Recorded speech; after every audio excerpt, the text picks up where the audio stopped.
The smallest portable player that FiiO has created to date was the original M3. With a price tag of just $50, it was FiiO's attempt at creating the ultimate value-packed player, or at least at that time. Unfortunately, the M3 didn't turn out quite as they had planned, and it was totally discontinued not long after it was released. Now, FiiO is back with a new version of the M3, called the M3k. The design of the M3k is significantly different to that of its predecessor, the M3. In fact, it looks more like a shrunk-down version of the X1 2nd Gen.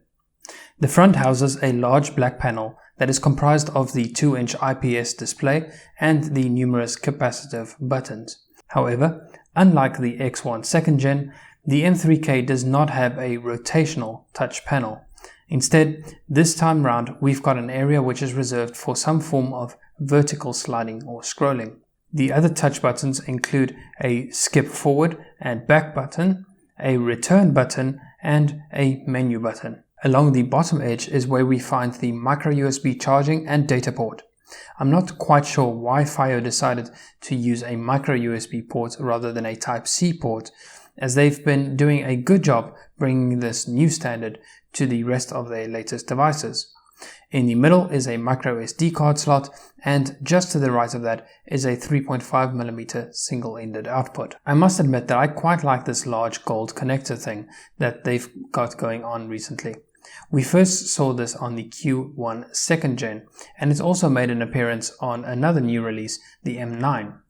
I'm not sure if Sony were the first to utilize this design element, but their devices are definitely the ones I associate with it the most. Moving over to the left edge, here we've got the power button, the volume rocker, and a multifunctional button which is mainly used as a play-pause button. The right edge and rear panel don't have anything of particular interest, and the only thing we'll find along the top edge are a series of small holes behind which the microphone sits. Yes, the M3k does have a microphone, and it can be used as a voice recorder. Neato! Overall, it's a very nice, very solid build. For the asking price of just $70, I think you'd be hard-pressed to find this level of build quality elsewhere. But it's not just that the M3k looks and feels solid, but it also sits very comfortably in the hand. No, it's nowhere near as small as the Shanling M0, but for many people the M0 might just be too small. The M3k, on the other hand, I think is just small enough to still be considered compact. So it looks pretty good and it feels pretty good in the hand, but what is it like to actually use it? Well, as I said, the M3k costs just $70, and so we'd expect to see some kind of compromise somewhere. Unfortunately, it's when using the device that it becomes apparent where that compromise lies. For the most part, the layout and functionality of the controls is similar, if not identical, to some extent to the way FiiO did things on the X1 2nd Gen and X3 Mark III.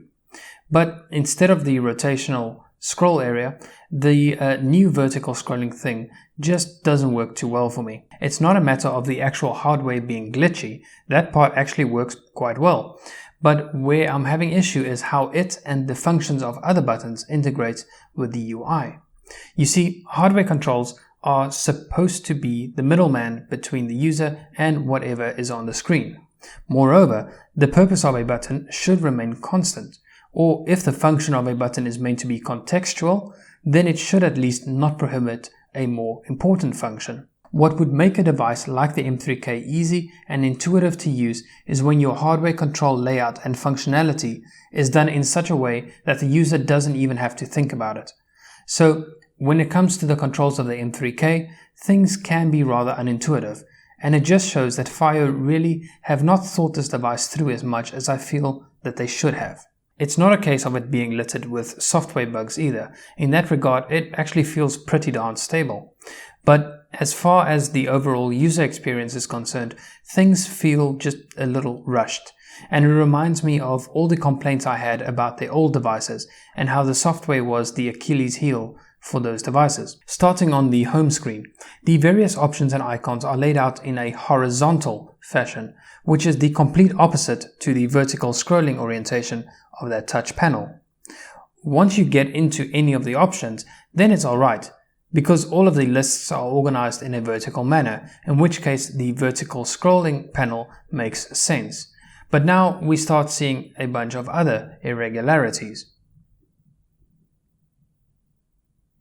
The skip forward and back buttons can also be used for navigating up and down in the lists, as well as horizontally on the home screen. But this is just the thing. They're meant to allow you to skip tracks forward and back, and yet the only time that they function in that manner is when they're on the now playing screen. At any other time, they act entirely as navigation buttons. Moreover, the play pause button also only acts as a play pause button if you're on the now playing screen, or if the display is turned off. At any other time, it just acts as a selection button. Then we have the volume rocker. Thankfully, this is consistently used to adjust the volume, but it can also double up as a skip forward or back button by use of a long press, but only when the display is off. At any other time, it acts purely as a volume control. So I hope you would have put the pieces of the puzzle together by now. Despite there being dedicated playback controls, they only function as playback controls if you're on the now playing screen, or when the display is turned off, meaning that you have no way of skipping or pausing your music if you're navigating through any of the lists or menus. I can't help but feel that this is something that should be addressed before releasing the device to the public.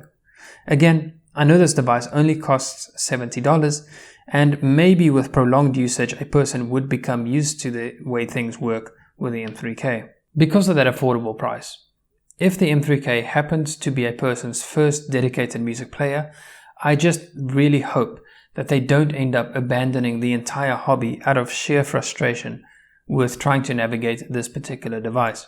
As a simple standalone player, the M3k is actually a really nice little device, but I can guarantee you that once more people buy or use it, one of the biggest complaints is going to be the awkward navigation and controls. That is, unless FiiO fixes this with a software update before sending a new batch of devices to its distributors. As far as the sound is concerned, the M3k actually sounds really good despite its sub $100 price tag. Of course, we're not going to get the deepest, most controlled bass or the airiest of highs, but for what it is, it's really quite enjoyable. In terms of tonality, it's tilted towards the softer and warmer end of the spectrum, which I think is perfectly suited towards a player that is not intended for critical listening sessions. This is for using when you're out on your morning run, or if you just want to kick back and listen to some tunes without concentrating on what you're listening to. The biggest limitation here will be the available power output. Being able to deliver only around 25 milliwatts into a 32 ohm load, the M3k has considerably less power than even the M7. So with that in mind, I wouldn't recommend the M3k if your headphones or IEMs like a bit more juice. Sometimes some tracks or albums naturally have a lower playback volume, so with the M3k you can often quickly find yourself maxing out the volume for such tracks. But again, that's going to depend entirely on your headphones or IEMs. For more efficient and low impedance devices, the M3k should be alright. Judging from the specs, it seems that the M3k uses the same DAC chip and has the same power output as that of the new BTR1K. So if you can't find any info online to confirm that the M3k would have sufficient power for whichever headphones or IEMs you intend to use with it, then perhaps try searching for info regarding the BTR1K instead. As far as the overall value is concerned, I keep having to remind myself that the M3k costs $70, and for that price I shouldn't expect the device to be perfect. And honestly, I don't expect it to be perfect, but what I do expect, and what I think most people out there would expect, is that at least the software would be well designed and implemented enough as to not create any kind of frustration for the user. If we disregard the software and only focus on the build of the device and its sound, then the M3k honestly is a nice little device, and one that I'd have no problem recommending to anyone who wants to dip their toes in this little portable audio hobby, but maybe they aren't quite ready to spend some big dollars on more serious devices yet. But the fact is that we just can't disregard the software.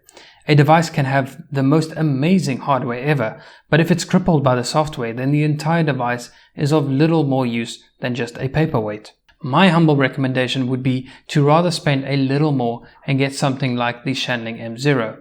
It's just a much more complete device, has more power, greater functionality, and is considerably more intuitive to use.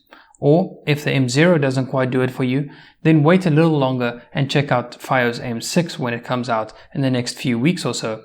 It'll cost just over double what the M3k does, but if the M9 and the M7 are anything to go by, then the M6 will be a vastly superior device for day-to-day usage compared to the M3k. Well, that brings us to the end of this review.